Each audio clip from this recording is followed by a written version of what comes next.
नमस्कार, स्वागत है आपका एबीपी न्यूज में। आपके साथ मैं हूं अखिलेश आनंद। हम घंटी बजाओ की शुरुआत करें उससे पहले अभी की एक बड़ी खबर मैं आपको बता दूं। बीजेपी नेता की गाड़ी पर हमले की सूचना मिल रही है। एक बड़ी खबर इस वक्त की आ रही है, आपको एक बार फिर से बता दें। भारतीय जनता पार्टी के एक नेता की गाड़ी पर हमला किया गया है। इस खबर के बारे में जैसे ही कुछ और सूचना मिलती है, अपडेट हम आगे आपको देंगे। एक बार फिर से आपको बता दें, अभी की ये बड़ी खबर है, भारतीय जनता पार्टी के एक नेता की गाड़ी पर हमला किया गया है। इसके बारे में बहुत जल्द कुछ और जानकारी हमें मिलेगी, उसके बारे में मैं आपको आगे जानकारी दूंगा।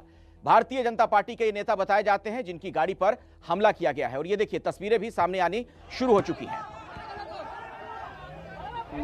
बीजेपी नेता की गाड़ी पर शिव सैनिकों का यह हमला है। एक और ताजा जानकारी आपको दे दें, शिव सैनिकों का यह हमला बताया जाता है। भारतीय जनता पार्टी के नेता की गाड़ी पर हमला किया गया है। आप देख रहे हैं किस तरीके की तस्वीरें, अफरा तफरी का आलम।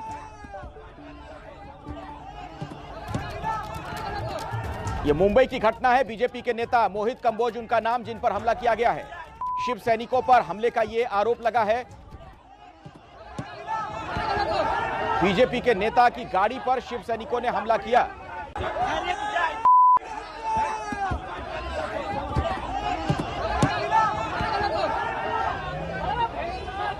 हमारे साथ सूरज ओझा हमारे सहयोगी जुड़ गए इसी खबर पर ज्यादा जानकारी के साथ। सूरज, पूरी जानकारी दीजिए, बताएं क्या है ये पूरा मामला।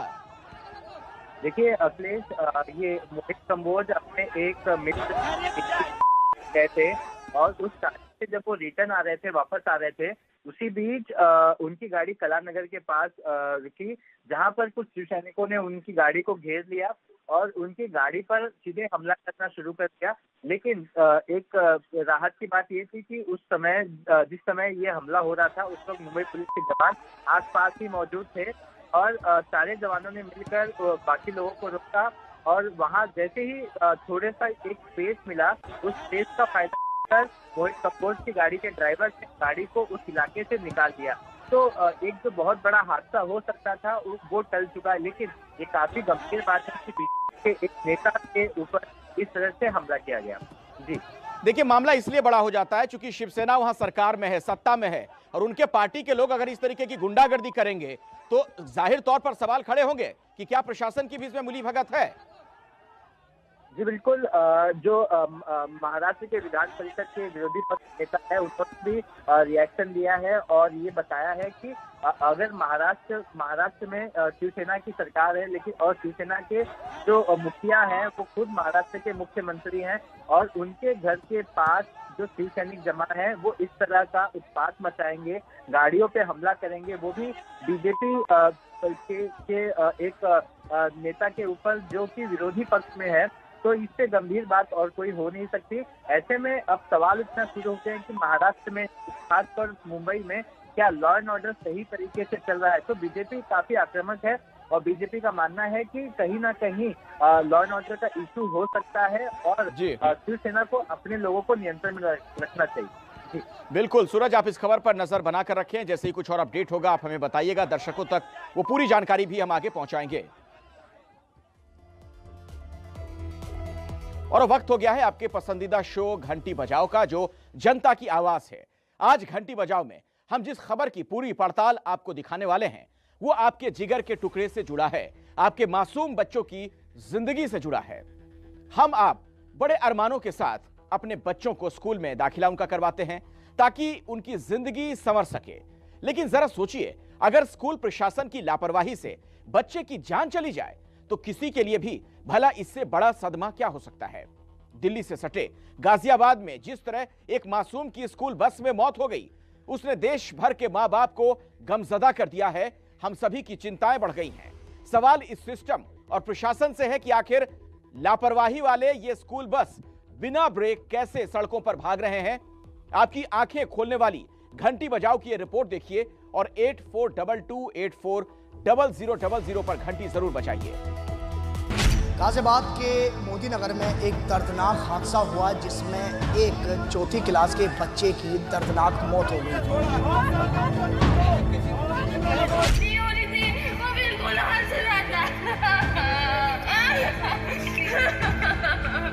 पूरा सर फटा हुआ है मैम उसका इस साइड से। मैंने तो बहन के भरोसे भी नहीं छोड़ा इसे। क्या कर दिया वोमिटिंग बता रहे थे। ऐसा कुछ नहीं है, ठीक ठाक था लड़का, और सिर्फ पोल से टकराया उसका। ये जीवन हॉस्पिटल लेकर गए, जीवन हॉस्पिटल में कुछ नहीं बताया इन्होंने, वो इतना एक्सपायर हो चुका था। पुलिस प्रशासन कह रहे इनका बच्चा नहीं है, तो कह रहे हमें क्या मतलब, इनका मतलब नहीं है, मेरा बच्चा फूल था, साफ सुथरा। सवाल ये है कि सुरक्षा के इंतजाम स्कूलों में कैसे हैं। लखनऊ की एक स्कूल बस है जिसमें हम पहुंचे हैं, ये समझने के लिए कि जो सुरक्षा के इंतजाम है किस तरह के किए गए। क्या इस बस की फिटनेस है, आप दिखा सकते हो हमें? ये मुझे तो पता नहीं है। इस बस की फिटनेस इसके पास नहीं है, और आप देख सकते हैं कि ये आरटीओ विभाग की कितनी बड़ी लापरवाही है। सुरक्षित है बस आपकी बच्ची? आपके बच्चों ने पूरी सुरक्षित है, पूरी सुरक्षित बस है। इसके अंदर सब चीज़, बच्चे आया, छोटा बच्चा उठा के चढ़ाना है और उसको सही से बैठाना है। जैसे छोड़ने गए तो उसको उतार के रोड के उस पार करना है। 700 के आसपास बसों की फिटनेस समाप्त है, लेकिन उन 700 बसों को हमने ब्लैक लिस्ट किया हुआ है। उसकी जांच कराई गई, जांच में 2 आरटीओ उसमें दोषी पाए गए और आरआई दोषी पाया गया, तीनों को सस्पेंड कर दिया गया।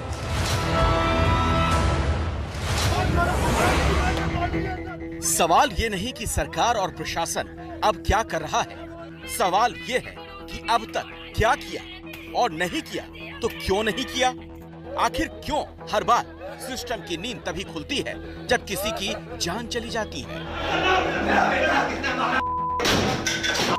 मैंने तो इनके भरोसे भी नहीं छोड़ा इसे, क्या कर दिया मैंने।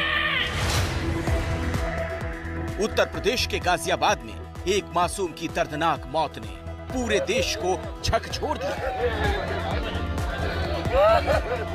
हर वो माता पिता चिंता में हैं जो अपने बच्चों को स्कूल बस या वैन से स्कूल भेजते हैं।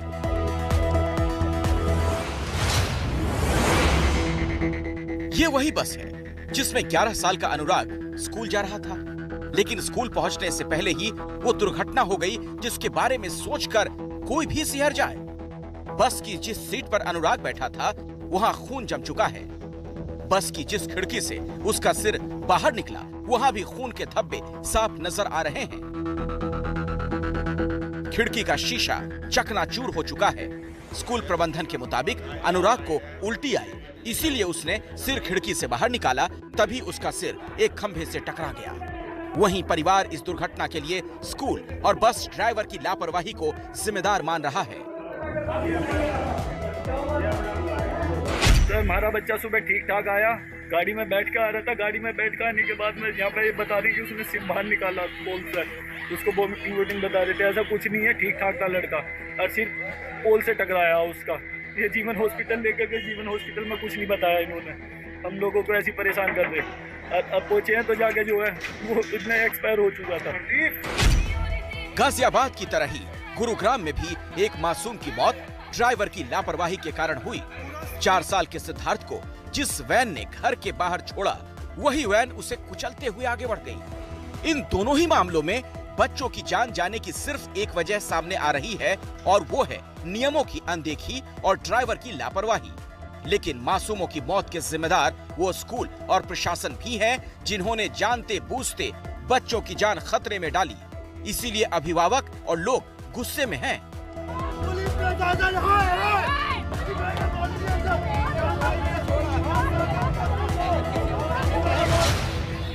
गाजियाबाद के मामले में पुलिस ने स्कूल प्रबंधन के खिलाफ केस दर्ज कर लिया है। पर सवाल है, क्या ऐसी जानलेवा लापरवाही सिर्फ एक स्कूल कर रहा है? क्योंकि इस घटना के बाद जब गाजियाबाद परिवहन विभाग ने स्कूल बसों की चेकिंग का अभियान चलाया तो नियमों की अनदेखी के मामले में 27 स्कूल बसों का चालान काटा गया, 19 गाड़ियां जब्त कर ली गईं। खुद जिले के एआरटीओ ने माना लगभग 40% स्कूल बसें बिना परमिट के चल रही हैं। हमारे वहाँ टोटल लगभग 1800 स्कूल बसें हैं और अभी जो कल डाटा निकाला गया 700 के आसपास बसों की फिटनेस समाप्त है, लेकिन उन 700 बसों को हमने ब्लैक लिस्ट किया हुआ है और सभी 700 बसों को नोटिस भी जारी किया गया है कि जब भी अपनी बस का संचालन करना हो फिटनेस कराने के बाद ही अपनी बस का संचालन करें।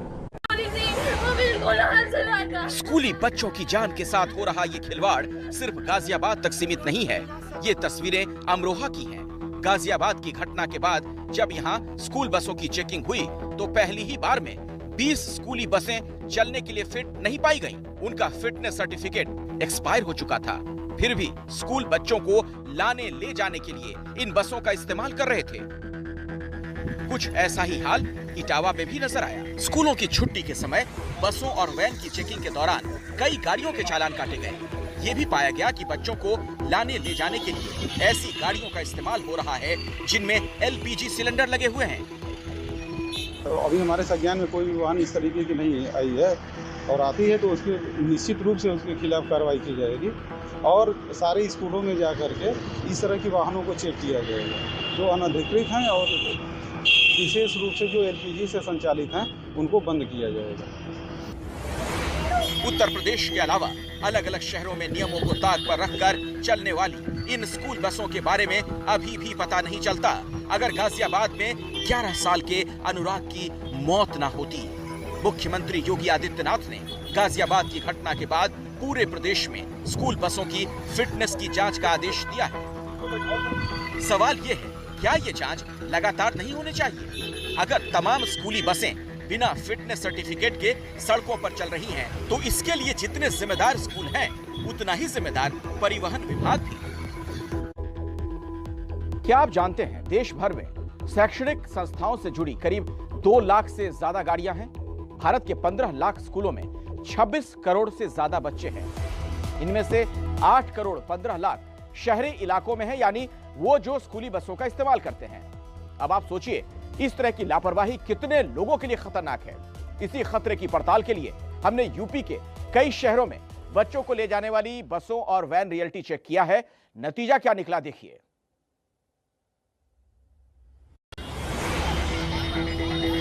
कोरोना के कारण करीब 2 साल तक बंद रहने वाले स्कूल जब खुले तो लगभग सारे निजी स्कूल पढ़ाई शुरू करने से पहले फीस बढ़ाने की जल्दी में थे।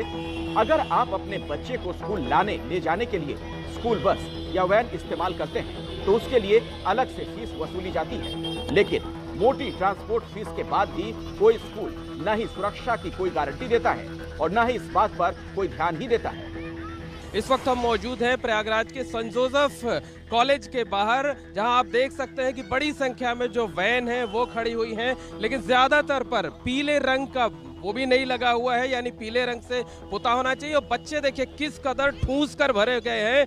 मतलब इस वैन में सिर्फ 8-9 बच्चे बैठने चाहिए, लेकिन ऐसा लगता है कि जैसे जानवरों को दरबे में ठूस कर रखा जाता है, उस तरीके से रखा गया है। इस पर कहीं कुछ लिखा भी नहीं हुआ है, ना स्कूल का नाम लिखा हुआ है, ना किसी का फोन नंबर लिखा हुआ है। और ये जो बस के वैन के संचालक है, यहाँ रुकिए, तो ये देखिए ये भाग रहे हैं हमें देख करके। पीछे कोई दरवाजा भी नहीं है, कोई पर्दा भी नहीं है, यानी जो बच्चे हैं वो गिर सकते हैं, हादसे का सबब हो सकता है। और तमाम जो दूसरी वैन है उनका भी यही हाल है। ये वैन देखिए, ये किसी दूसरे स्कूल में लगी हुई है, लेकिन इस पर किसी दूसरे स्कूल का नाम लिखा हुआ है। और इस वैन में भी देखिए बच्चे किस तरह से ठूस करके रखे गए हुए हैं। इस वैन के ड्राइवर से जब हमने सवाल किया वो इतने ज्यादा बच्चों को भरकर क्यों ले जा रहा है, तो जवाब देने की बजाय वो वहां से भाग निकला। लेकिन ये हाल सिर्फ एक वैन का नहीं है। यहाँ खड़ी ज्यादातर गाड़ियों में बच्चों की सुरक्षा का कोई इंतजाम नहीं नजर आता है। हालांकि इनमें से ज्यादातर गाड़ियां वो हैं जो स्कूल से जुड़ी हुई नहीं हैं।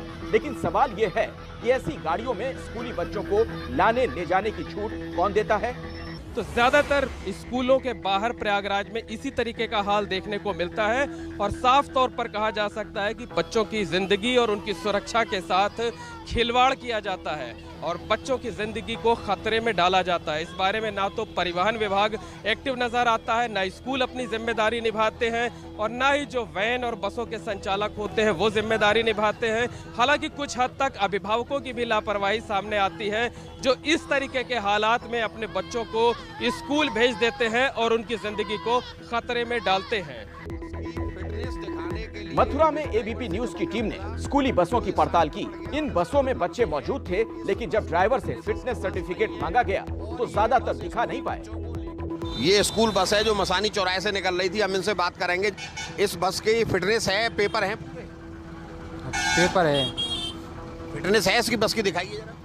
ये मुझे तो पता नहीं है। ये आप देख सकते हैं कि ये एक स्कूल बस और है। क्या इस बस की फिटनेस है आपके पास? फिटनेस है इस स्कूल की। दिखाइए जरा फिटनेस कहाँ है? मेरे पास नहीं है, कागज स्कूल में है। स्कूल में है कागज इसके। साथ लेकर नहीं चलने चाहिए बस के पेपर? क्या लोकल में चलती है ना गाड़ी, तो स्कूल में रहते हैं कागज। यही नहीं, कुछ बसों में क्षमता से ज्यादा बच्चे बैठे नजर आए। हम आपको बता दें, स्कूली बच्चों को लाने ले जाने वाली बसों और गाड़ियों के लिए कुछ तय दिशा निर्देश हैं, जिनका पालन किया जाना जरूरी है। जैसे स्कूल बस पीले रंग से पेंट होनी चाहिए, जिससे दूर से ही उसकी पहचान हो सके।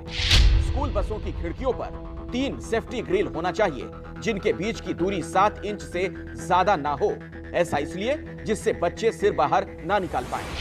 सभी बसों में जीपीएस होना जरूरी है। इसके अलावा सीसीटीवी की भी व्यवस्था होनी चाहिए। बस में फर्स्ट एड बॉक्स और अग्निशमन यंत्र होना चाहिए। बस के ऊपर स्कूल का नाम और फोन नंबर लिखा होना चाहिए। बस ड्राइवर के पास फिटनेस सर्टिफिकेट होना चाहिए, जो किसी भी हाल में 1 साल से पुराना ना हो। ड्राइवर को कम से कम 5 साल गाड़ी चलाने का अनुभव होना चाहिए। स्कूल बस की स्पीड 40 किलोमीटर से ज्यादा ना हो। बस में ड्राइवर के साथ एक कंडक्टर भी होना चाहिए। पर सच्चाई यह है कि इनमें से ज्यादातर नियमों का पालन नहीं होता। एबीपी न्यूज संवाददाता अजय दुबे ने राजधानी लखनऊ के सेंट फ्रांसिस स्कूल की बस का जायजा लिया, तो उसमें खिड़कियों पर सुरक्षा रॉड तो लगी थी, लेकिन बस में फर्स्ट एड किट नहीं मौजूद थी। सवाल ये है कि सुरक्षा के इंतजाम स्कूलों में कैसे हैं। लखनऊ की एक स्कूल बस है जिसमें हम पहुंचे हैं, ये समझने के लिए कि जो सुरक्षा के इंतजाम है किस तरह के किए गए। देखिए, फर्स्ट एड किट रखे हुए हैं, चोट वोट कोई लगती है तो दिखाइए। फर्स्ट एड कहाँ रखा है? फर्स्ट एड किट अच्छा झोले में गर्म हो गई, निकालिए दिखवाइए। फर्स्ट एड किट दिखवाइए। नहीं रखी है फर्स्ट एड किट रखिए। इसी तरह गाजियाबाद में जिस बस में बच्चे की मौत हुई, वो बस बिना फायर एक्सटिंग्विशर के चल रही थी, लेकिन आरोपों के मुताबिक बच्चे की मौत की बड़ी वजह बस का तेज स्पीड में चलना था। सरकार का कहना है कि अब स्कूल बसों के मानकों में किसी भी तरह की ढिलाई बर्दाश्त नहीं की जाएगी। जो बच्चा जो है अपना सर बाहर निकाल करके वो जब निकाला तब उसका एक्सीडेंट हुआ, तो बच्चों वो बिना जाली की बस को हमारे अधिकारियों द्वारा उसको फिटनेस प्रमाण पत्र दिया गया था। उसकी जांच कराई गई। जांच में 2 आरटीओ उसमें दोषी पाए गए और आरआई दोषी पाया गया। तीनों को सस्पेंड कर दिया गया। गाजियाबाद में मासूम की मौत को लेकर जब गुस्साए परिजनों और स्थानीय लोगों ने थाने पर धरना दिया, मोदी नगर इलाके की एसडीएम शुभांगी शुक्ला बजाय उनके दर्द को समझने के उन पर चिल्लाने लगी। आप वीडियो देखिए जरा।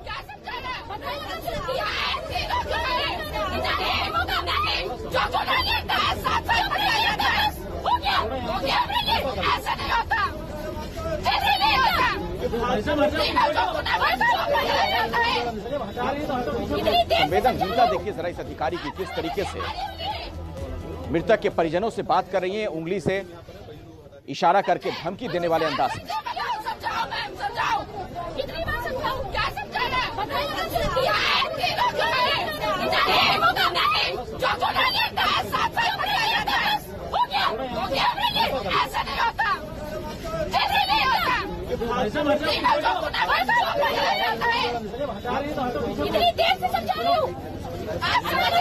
देखिए जरा धमकी वाला अंदाज, इतनी देर से समझा रही हूँ, उंगली का इशारा करके ये अधिकारी किस तरीके से बात कर रही है। संवेदनहीनता की इंतहा जरा देखिए इनकी।